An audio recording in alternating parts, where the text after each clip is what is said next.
25th of February evening. What we know so far.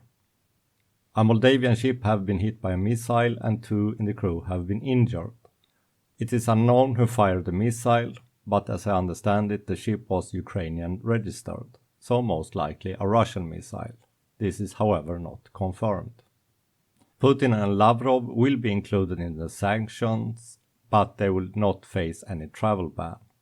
It is uncertain how much the sanctions will affect them. Discussion regarding excluding Russia from the transaction system SWIFT is ongoing. Sweden is ready to support such an action. It is reported that Estonia will send extra help to Ukraine in the form of food, ammunition and weapons. Javelins, according to SVT. The Russian Defense Ministry claims to have surrounded the city of Chernobyl. This has not been confirmed. Russian Foreign Ministry have again stated that if Sweden and Finland joins NATO, Russia will have to take appropriate actions. Sweden have moved troops to the island of Gotland, and Swedish fighters have been armed with live weapons, usually only used in war. According to Aftonbladet in Sweden, the Vice Defense Minister of Ukraine, Hanna Maliar, states that the Russian forces have lost the following: 80 tanks, 10 aircraft, 7 helicopters and 2,800 soldiers, plus some 516 armed vehicles. These figures are neither confirmed or verified. Ukrainian refugees are arriving into Eastern Europe.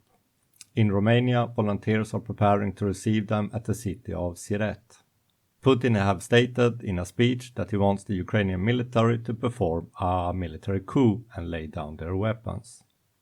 The jet shot down over Kiev is disputed if it was a Ukrainian or Russian fighter. Russia has been excluded from the European Council. It has also been excluded from the Eurovision.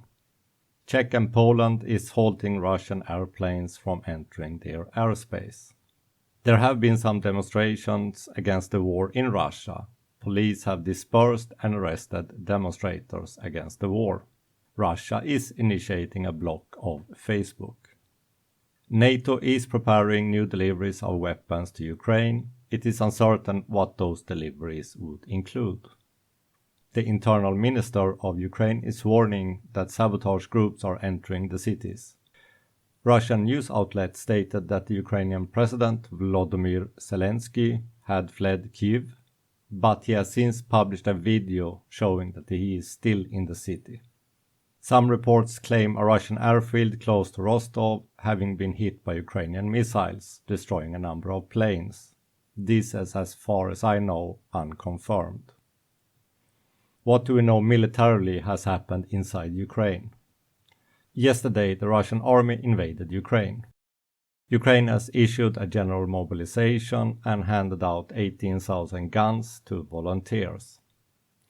Russian troops are at the outskirts of Kyiv, but main forces seems to be still some 50 kilometers from the capital. Hostomel airport have been captured by Russian forces, which seems to be confirmed. Tanks have been spotted at the Oblonytsky district. Attacks have been launched against Kharkiv, close to the Russian border. There are also attacks from Crimea in the south, and strikes towards Odessa have also occurred. Amphibious landing being launched at Mariupol, but that is as of yet unconfirmed. Here comes my opinion. The fact that Putin wants the Ukrainian military to revolt can probably be seen as a sign that not all is going according to the Russian plans.